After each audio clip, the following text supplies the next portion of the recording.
Bonjour à tous et bienvenue sur Radio Action Jeune, c'est Mathéo et je suis ravi de vous retrouver pour un nouveau numéro de Raconte-moi ton métier. Aujourd'hui avec nous l'ingénieur du son de la fabrication de Bolbec, Maxime Broutet. Il s'occupe du studio mais aussi des concerts de l'association, il va revenir avec nous sur sa vocation, mais avant ça il va nous raconter son plus vieux souvenir. Mon plus vieux souvenir, c'est une bonne question. Alors je vais me baser sur mon plus vieux souvenir dans le son, je dirais. C'était une session studio quand j'étais au lycée avec mon groupe. Et comment dire, ça s'est passé assez particulièrement... Enfin, c'était assez bizarre comme séance. Et en fait, on s'est retrouvés à juste... C'est mal ce que je vais dire. Hein. On a juste esquivé l'ingé son à ce moment-là et on n'a pas payé.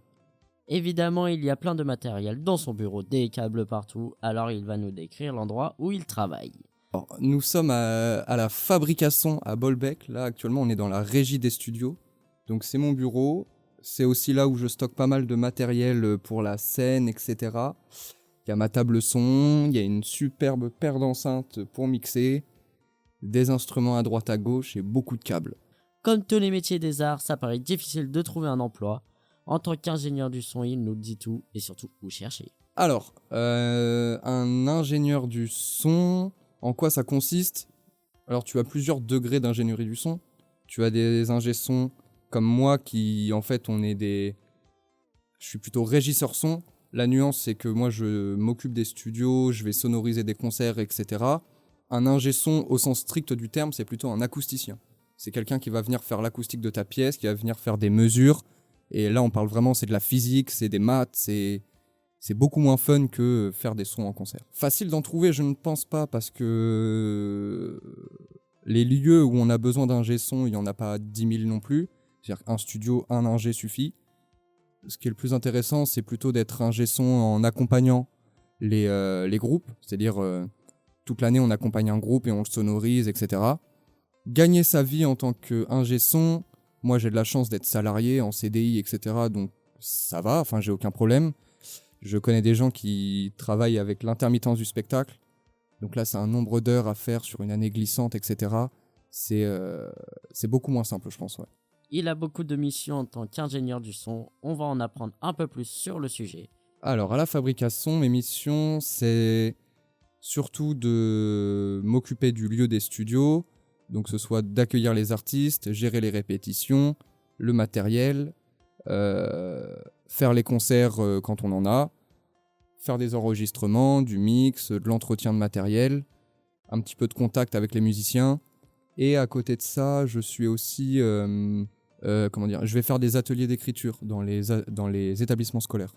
On doit suivre de sérieuses études pour être un vrai ingénieur du son. Apparemment, c'est dur, mais il faut s'accrocher pour réussir.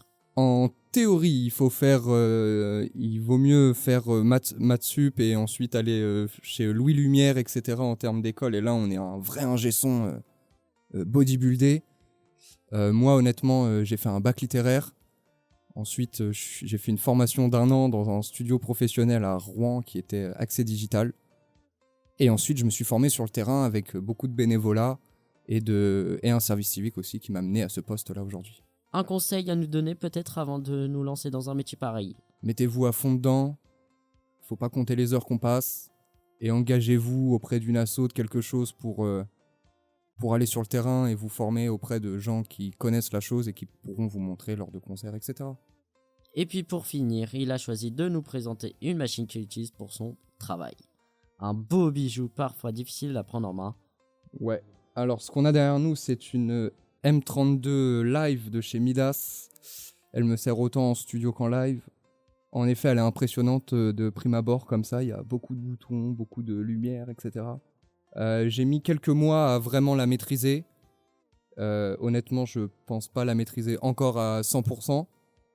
Mais ouais, tu mets je dirais quelques semaines pour vraiment commencer à faire le tour et comprendre et être un petit peu autonome dessus.